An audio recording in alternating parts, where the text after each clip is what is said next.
What is up, guys? Welcome back to the channel, guys. Came across this video. We here with how bad would Europe's winter be? I know when it comes to Europe, I always hear, especially in I do a lot of Sweden videos, how depressing it is winter time. And I seen a video in Sweden how much snow it was. So I see a lot of snow for sure, but I can tell y'all that here in Texas we rarely get snow, and 2 years ago we had a very, very bad snowstorm, and it was probably the worst moment ever. It was probably the worst moments ever because I feel like as a state we was not prepared. We wasn't prepared. So yeah, hopefully we get it together. Hopefully so far we haven't had nothing as bad, but it was one of those things where preparation was not in place. But it is what it is. Hopefully, if this happens again, we'll be ready. This time they'll have what we need, and not, have everybody with, no electricity, no water, and all this stuff again. But let's check this out. Y'all hit that subscribe button. How bad were you? At the end of August, satellite imagery picked up blobs of light in Russia near St. Petersburg. Russia was flaring or burning huge quantities of gas, normally destined for the European market. Since the start of its invasion of Ukraine, Nord Stream 1 has been shut down, and gas shipments from Russia have collapsed to nearly zero. This has caused significant amounts of economic pain, with entire sectors in Europe being offline, particularly for the most energy-intensive ones. Politicians in Europe are saying that Europeans should bear the cost of freedom while going full damage control mode. European countries have announced intrusive market interventions to protect its industries and its consumers, with subsidy packages running in the tens of billions. As they say, les jeux sont faits, the games are set for Europe's most challenging winter since the 1970s oil shocks. So what will be the cost of freedom for Europe? Oh, man. To answer this question, let's first discuss where we are right now. Russia has almost entirely cut off Europe's gas supply, and the European Union needs to both reduce consumption and find alternative sources from which to import natural gas. Back in June, the EU announced gas consumption cuts of 15% for EU countries, though these were mostly voluntary, except in Germany, which took it a step further with planned cuts of up to 20%. However, the gas cuts for several EU countries have not gone nearly as far as they need to. On average, consumption has been cut by around 10%.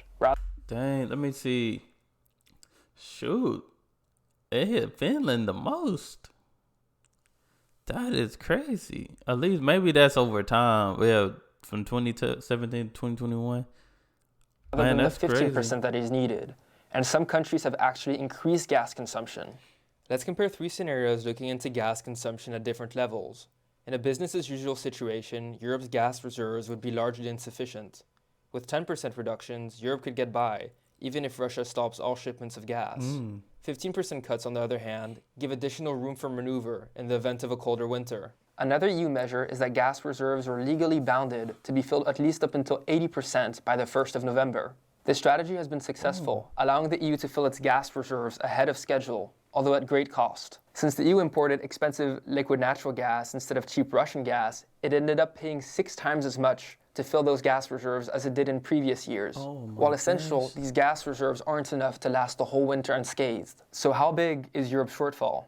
What's important to understand is that while gas production is roughly constant throughout the year, gas consumption isn't. There's simply more demand in winter, since one of the main uses for natural gas is to heat homes. Gas storage is filled during the summer. Especially because I'm telling you, when we lived in an apartment when our winter storm happened, and it just sucks because everything's connected, so we don't have like our own generator, because usually houses have their own generators and stuff where they can receive power. But when it comes to apartments, of course, you got all these apartments connected, which everybody probably using that one generator or however many generators they got for those apartments. So that kind of sucks. Because it gets cold, especially people that's not used to the cold. I feel like in Europe, y'all prepare well for the cold and stuff like that. Here, we do not prepare well for the cold. When demand is lower. And then in the winter, it draws extra demand from its reserves, on top of its baseline imports. So even if the EU storage is full, the fact that gas imports are constrained still form a major problem. While on paper the EU does have enough capacity to import natural gas from alternative sources, The continent's infrastructure is just poorly connected, particularly since the Iberian gas market is isolated from the rest of Europe. And since gas pipelines get smaller the further west you go, it's impossible to bring gas imported from the west eastwards. And because of this, the International Monetary Fund expects there to be a gas shortage of roughly 10% of the EU's consumption for this year. This shortfall in natural gas actually leads to another problem. Energy prices, which are linked to natural gas in general, have skyrocketed. And this isn't because coal, solar, and nuclear power plants suddenly became more expensive. Let's look at it this way. If natural gas becomes more expensive, the price of electricity produced with natural gas becomes more expensive. And since there can be only a single price for electricity, all the other power plants get to sell their electricity at a higher price, netting record profits for electricity producers and sky-high energy bills for electricity consumers. But gas shortages and sky-high electricity prices don't affect every country equally. Geography, infrastructure, and supply routes all affect the gas shortage problem. Those that are either more reliant on natural gas in general or have no alternatives to Russian pipelines due to infrastructure bottlenecks will have it the worst. Dang, people be doing that too. I remember a time where I forgot the exact word for it, but it's when when people start overselling things that, probably like a day or a week ago, it wasn't that price, and people start overselling on certain things to make a profit. Because I remember we ran out of gas. It was a gas station that was running out of gas. And the gas stations that did have gas, they were charging like almost $1, $2 more.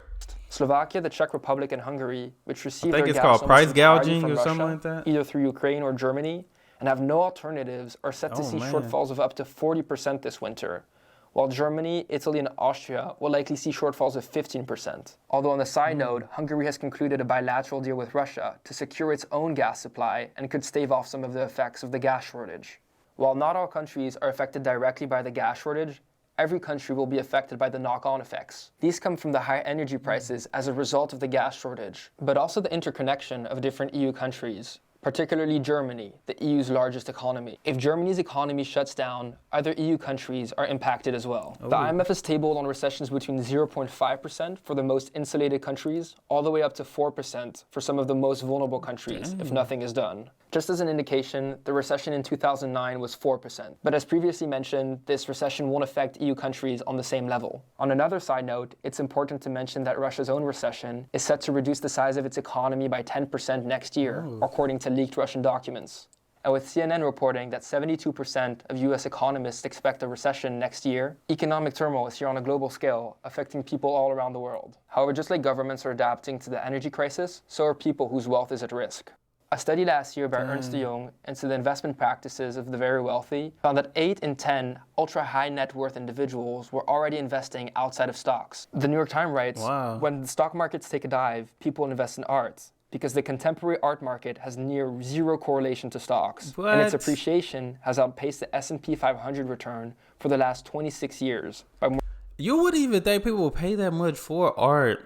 Like, I started seeing people sell, like, they was calling it, like, spin art. They were just putting a bunch of colors on a thing and just spinning it. And I know this has nothing to do with the type of art we talking about right here, but it just lets you know what people find appealing when it comes to art. It's still, a different type of art, but that's crazy. I never knew. Double. Masterworks, the sponsor of this video, deals in that very same art. And as a result, they're dealing with more demand than ever before, allowing you to invest in world-renowned artists like Picasso or Banksy for a fraction of the full price. So far, they've sold 6 paintings for an average net return of 29% for their investors. And they've done so well that there's actually a waiting list to join their 500,000 members. But you can skip it by clicking on the link in the description down below.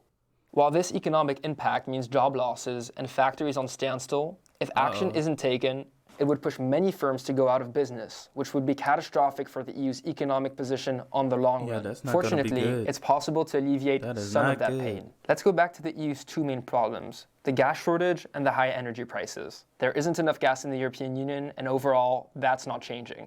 In the short term, there are 2 ways to make this less painful. The first is to reduce the EU's gas consumption in a controlled manner. And the second is to shuffle around the gas that the European Union does have. While industry is already reducing demand on its own, with factories reducing production or shutting off because it's too expensive to produce. But it's possible to manage this in a way to protect smaller businesses, which are at higher risk of bankruptcy. In Germany's plan for gas emergency for this winter, it has decided to prioritize on those very small businesses. Oh. If the situation gets bad, it's something that other European countries are likely to copy.